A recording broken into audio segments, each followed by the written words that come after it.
Hello and welcome back to Medium Rare, everyone. My name is Rag Reynolds, and today we have 4 stories to talk about, and we are on an edition of Normie News. If you're not aware, I've done Normie News once before, and basically I will not be talking about internet-specific news or drama today. It will all be news stories relating to the real world, so it is a little bit different from what I normally do, but it's the same sort of format. But before we get into our Normie News for today, ladies and gentlemen, I do want to take a minute to encourage you to subscribe to my new podcast channel, Already Rare, link in the description down below. We should be starting with our first episode either this coming Saturday or the Saturday afterwards. It will be myself along with my co-host April Already, who is also a creator on this platform. Make sure to subscribe, hit that notification bell, and tune into our first stream, and I'm sure it'll be a lot of fun. Anyway, the first thing we're talking about today, folks, is the dreaded coronavirus.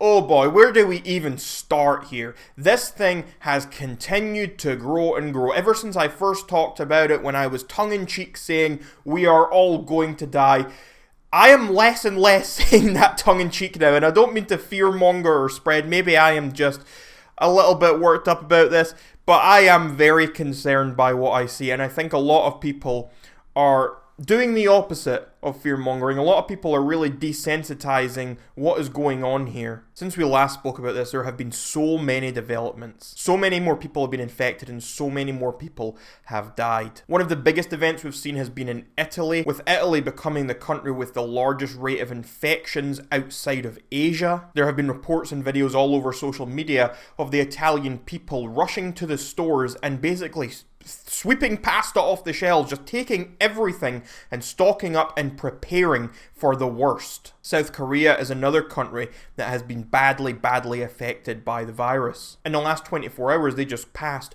1,000 total infections. We've also seen Brazil's health ministry say that a man has tested positive to an initial test for the virus, and if confirmed, this would mark South America's first case of coronavirus. We've also seen now that the CDC have warned that widespread is expected in the United States. They are preparing for a potential pandemic. In Hong Kong, we're seeing some unorthodox methods being implemented, with the government offering residents hit by the epidemic $1,280 as Hong Kong is seeking to restart their economy. We've also been seeing hotels be shut down, cruise liners quarantined, and much more. This thing is very serious. It spreads really easily. It's very infectious. The incubation period is very high at least 24 days. And people who are initially testing negative for this virus are actually later testing positive when tested again in the future. If you ask me, this is something that should already be classed as a pandemic. But for whatever reason, the World Health Organization actually doesn't use the pandemic category anymore. As far as my opinion on all this,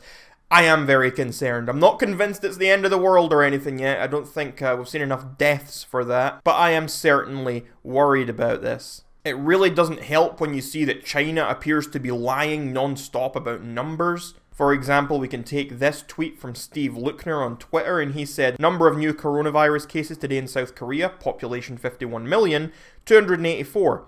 Number of new coronavirus cases in all of China except Hubei province, 1.3 billion people population, 5. Now, obviously, that makes zero sense considering that China is the epicenter of this virus and their population is so large, especially in comparison to South Korea. So it makes no sense that they would only have 5 new infections, whereas South Korea have much more than that. And numbers like this keep coming out of China. We keep seeing reports similar to this, where it seems as though China really is lying about the number of infections and the number of people who are dying because of this. There are even people, if you put on your tinfoil hats for a second, maybe it's not that far out there, people think that China have actually created this. People think this is an engineered bioweapon, and honestly, I don't know what to say to that. But the whole thing in general, China's secrecy here, everything to do with this is really concerning to me, and I really do believe that we should be pulling back on all sorts of unnecessary travel. If you don't really need to go somewhere, hold off on your holiday. Hold off on your little weekend getaway. I think that is the best way to be prepared here. It's also maybe worth buying some beans and some rice and some water from your local store, just in case. I mean, what's the harm in doing that? It's not going to cost you very much. Buy some of these cheap products. If something goes wrong, you're okay. You're stocked up. But if something doesn't go wrong, you've not really missed out on much. Donate it to the needy or something. Who cares? But be safe. Anyway, am I overreacting here? Am I worried for no reason? Let me know what you think in those comments down below. And the next thing we're talking about today, folks, Harvey Weinstein is going to jail. Harvey Weinstein found guilty of R in landmark Me Too era case. The jury in New York convicted Weinstein, 67, of third-degree R against former aspiring actress Jessica Mann, as well as a count of criminal sexual act in the first degree against former production assistant Mimi Haley. And later on, Harvey Weinstein was actually hospitalized after suffering from high blood pressure and heart palpitations. Now, obviously, as far as what I think here, I think this is great. If a man is found guilty of something, if a woman is found guilty of something, if someone is found guilty of something, if they've done something wrong, they deserve to be punished. And that is what we are seeing here today. A monumental decision, a monumental step forward for all people affected. Anyway, what do you think about this? Let me know in those comments down below. And now we're talking about a story straight out of Scotland. This past week, a primary school in Scotland held an event for LGBT History Month. For those of you who are unaware, a Scottish primary school, the kids in that school range from around the age of 4 and 5 up to around 11 or 12. Two noteworthy guests invited to this event by the primary school were Member of Parliament Varry Black, who is a gay woman, and more controversially, that this story's more about, a drag queen, known online as Flowjob. Now, from what I've been able to gather, from what I've read online, I can see no one that is upset with the primary school inviting Varry Black to the primary school. No one seems to have an issue with her being there. The issue entirely that we're about to speak about seems to be in regards to Flowjob being invited to this event. Parents have been outraged over Flowjob's appearance at this event, especially considering that Flowjob was invited to specifically read stories to young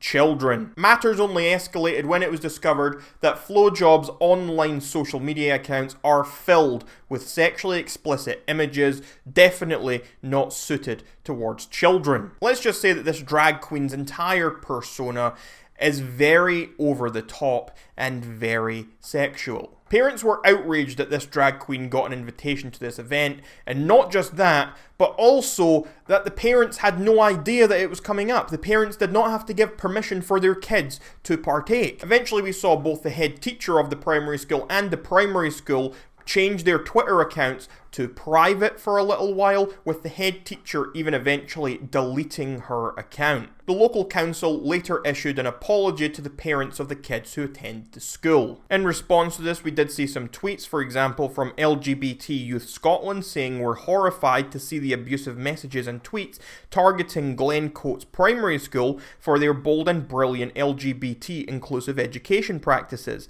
We are proud to work with their pioneering head teacher and recognise the school as an example to others across the country. This was followed up by MP Varry Black giving her thoughts on this situation. If my school had invited a gay MP and a drag queen to visit during LGBT History Month, or even acknowledged that LGBT History Month existed, it would have made an immeasurable difference to the difficult childhoods my LGBT classmates and I had. Yet so many people in my mentions want acknowledgement of LGBT people shut down because you still think there's something inappropriate in our existence. You're willing to see another generation of LGBT people growing up believing that who they are should be hidden away. Never mind that the fact in doing so in the past has left a massively disproportionate number of LGBT people, generation after generation, including my own, suffering severe mental health problems and higher suicide rates. The Simpsons has been mocking your "won't somebody think of the children" faux sincerity since the 90s. I don't know why you think repackaging it now isn't completely transparent. I completely applaud Glencoat's primary school for putting on such a great day, and I'm so grateful to have been invited along. Now, I think that LGBT History Month is not a bad thing. I think it's great to have people accept that LGBT is a thing. I think it's okay to tell kids gay people exist. Yeah, your friend over there, he's got 2 dads, or she's got 2 mums, or whatever else it is. I think that is perfectly acceptable. However, I think that Vari's tweets here are very disingenuous. I think she knows they're disingenuous. She's making out as though people are being homophobic and very discriminatory against gay people and LGBT in general by being outraged that their children were subjected to an adult performer in their classroom. As I said earlier at the start of this story, I've seen no examples of anyone being upset that the gay MP was there.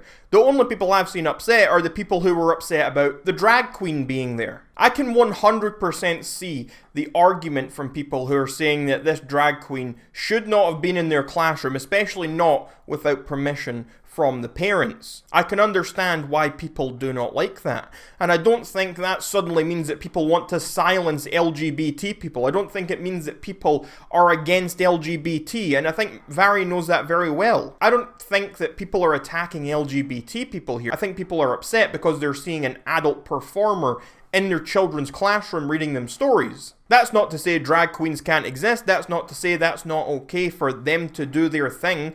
That's just to say that it's maybe not appropriate for inside a classroom. Anyway, my thoughts on whether or not the drag queen should have been invited there. I think that they probably shouldn't have been invited, simply because, not because I personally think, oh, that is the most horrible thing ever, don't invite a drag queen there. It's more just because not everyone agrees with it.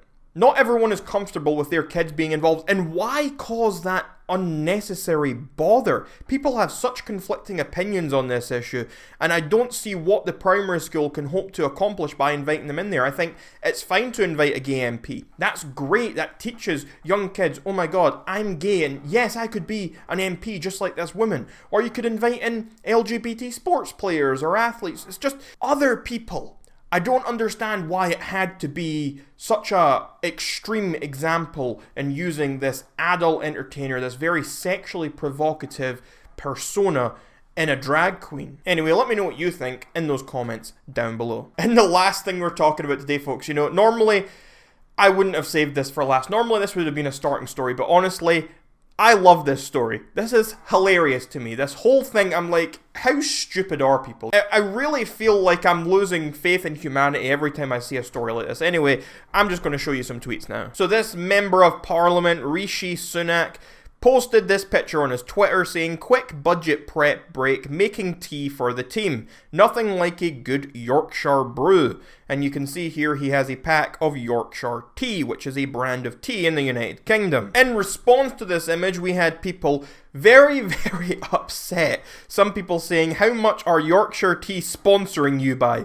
100k? You're a millionaire, you don't need the money. I can't believe that they are using you to endorse their products. I'm never going to buy Yorkshire Tea again. Companies should not show political bias. Back to PG tips and Tetleys. I think it's worth noting at this point that this man had no sort of sponsorship deal. He was simply just posting an image. He was not endorsed at all. We had someone else say, Yorkshire Tea? Well, I won't be drinking your tea again. Can you imagine being that man? You're eating a Snickers bar or something at home and you see a politician on TV that you don't agree with. He's sitting in his little break room eating a Snickers bar as well, and you think, yuck, and you throw your Snickers bar in the bin. How dare someone I dislike like something that I like? I will never touch that ever again. I think that is the most ridiculous thing I've ever heard in my life. We saw Yorkshire Tea respond to some of this stuff on Twitter. Here's one of their tweets where they said, nothing to do with us, people of all political stripes like our brew, plus there's no way we'd intentionally stick ourselves in a Twitter storm on a Friday afternoon. It's nearly home time. Later on they continued saying, so it's been a rough weekend. On Friday the Chancellor shared a photo of our tea. Politicians do that sometimes. Jeremy Corbyn did it in 2017. We weren't asked or involved, and we said so the same day. Lots of people got angry with us all the same. We've spent the last 3 days answering furious accusations and boycott calls. For some, our tea just being drunk by someone they don't like means it's forever tainted, and they've made sure we know it. It's been pretty shocking to see the determination some have had to drag us into a political mudfight, but it's been lovely to see others speak up for us. We're so grateful to everyone who's done that in a civil way, and gutted to see some use it as a reason for more nastiness. Speaking directly now is the person who's been answering these tweets, I know it could have been much worse. It's easy to be on the receiving end of this as a brand. There's more emotional distance, and I've had a team to support me when it got a bit much. But for anyone about to vent their rage online, even to a company, please remember there's a human on the other end of it, and try to be kind. But in spite of this, people still were not happy and were still ranting against Yorkshire Tea. I've stopped using Yorkshire Tea since then, as I don't want to use a product that received publicity from a xenophobic, fascist, racist political party. I got rid of Yorkshire Tea from all 3 of my offices and from home. All staff and other family and friends feel the same. Can you imagine being this human being? Someone who is a member of a political party that you disagree with drinks a brand of tea. And so now you decide, I will never drink that tea again. What are you going to do next? Oh, he's eating a burger. I'm never going to eat a burger again.